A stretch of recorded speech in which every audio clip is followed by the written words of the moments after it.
Hey everyone, I'm here with Tod Bolsinger for another quick conversation for the long haul of leadership. And we are not going to look at a quote specifically today.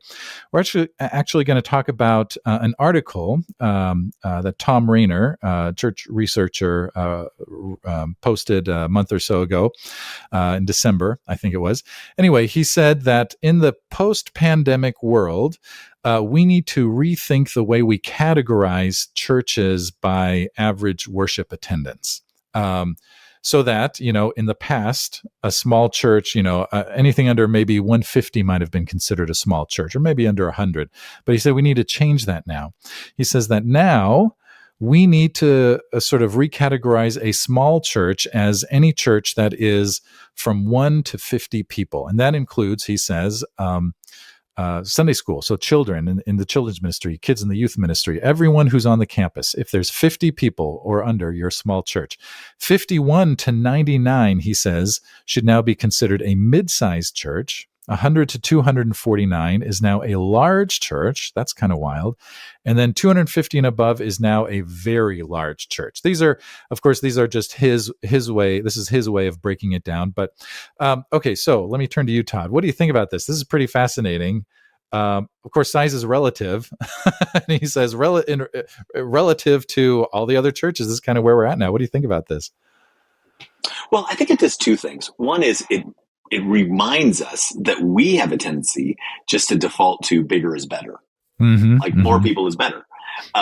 And I think one of the things we learned during the pandemic, during a day where we have had 20 to 30 years of focus on mega churches, is that during the pandemic, there was no evidence whatsoever that mega churches were any better missionally than small churches. We all struggled in the same way. And that so the question I want us to think about is not so much how big is the vineyard, but how much fruit are we producing? Yes, and are we being fruitful? Right. And I think sometimes I think of it like, it used to be normal. I mean, Jim Gaffigan is my favorite comedian. He said it used to be normal for there to be big families. He says big families today are like water beds.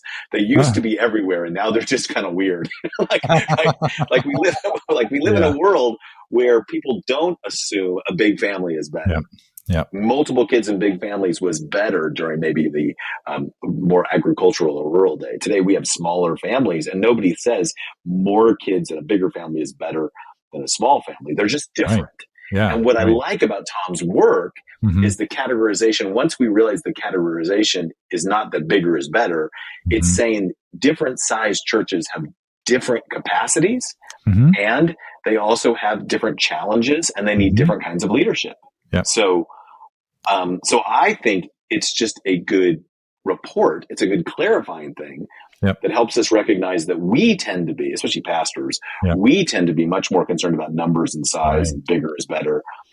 And yet the world, and especially many of our congregants, would say what we mostly want is healthy, fruitful, loving, caring, missionally active congregations that are making an impact in our community. And it doesn't matter how big it is or not. Yeah, that's right. I think one of the other things it does is it helps us sort of put into perspective that we're not the only church, that has declined over the last 10 or 20 years, or even the last 3 years. Right. We're in it together with all the other bodies of Christ, at least here in the West. We're in the same sort of situation. I always try to tell people when they start to get discouraged, hey, every church is declining, and I mean, with a few exceptions, and that's okay, right? Because we're not called to be big. We're called to be, as you were saying, we're called to be faithful, right? We're called to join God in God's mission with whatever gifts and skills and capacities that we have. And it's going to look different for a small church than it does for a big church, and there's no judgment or value placed on either one of those. Yeah. Actually, one of the parts I pastored larger churches. They were my church was 1,500 members, so not a mega church, but larger. I now attend two churches, one in two different locations because we split our time, that are both smaller than that. They're both in a couple hundred. They'd be in the larger category here. What's interesting is in both cases, I often think they have the right pastor. I don't think I could pastor this size of church well. Yeah. I think it's my ability. Both these pastors do a much better job pastoring the two churches that I attend, and that I'm part of, than I could do. It's a different skill set.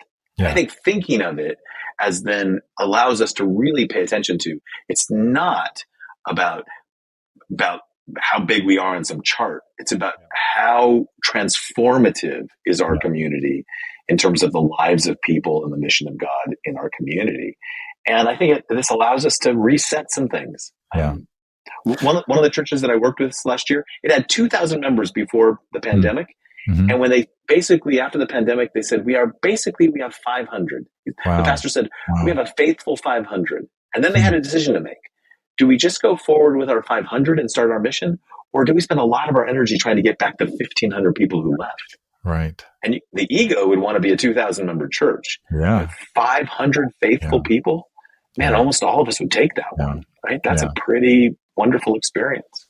Now, interesting. One of the things you mentioned was then, right, that different sizes of churches do require different kinds of leadership. So one of the adaptive things there is learning to lead perhaps in a smaller scale than what you were previously experienced with, and have you seen that, like pastors having to relearn how to lead? Well, one of the parts we talked a lot about is when we work with larger churches, most of them were really good at solving problems with addition. Add a staff, raise the budget, add a program. What happens when you no longer have the capacity to solve with addition? You start realizing that we're really not good at subtraction, which is the most difficult part of leadership. What are we not going to do? What are we going to stop doing? How are we going to make hard decisions? How are we going to discern? If all you have to do is add, you don't have to develop spiritual discernment. So some of us who have the capacity to mobilize lots of people and big teams might actually have a lot to learn from the pastor of the smaller church that has to always be asking, so what then, God, do you want us to do? Discernment comes out of that. So it's a really good moment for us to rethink the whole notion of what does it mean to be blessed? What does it mean to be fruitful? What does it mean to be faithful in a changing world? And not just assume the paradigms of the past. Yeah. Well, if anybody wants to check out this article, you can Google it. It's called The New Very Large Church. It's on churchanswers.com. I'll also put a link to it in the show notes, and you can check it out there. Anyway, really good stuff. Thanks for being here, Todd. Appreciate it.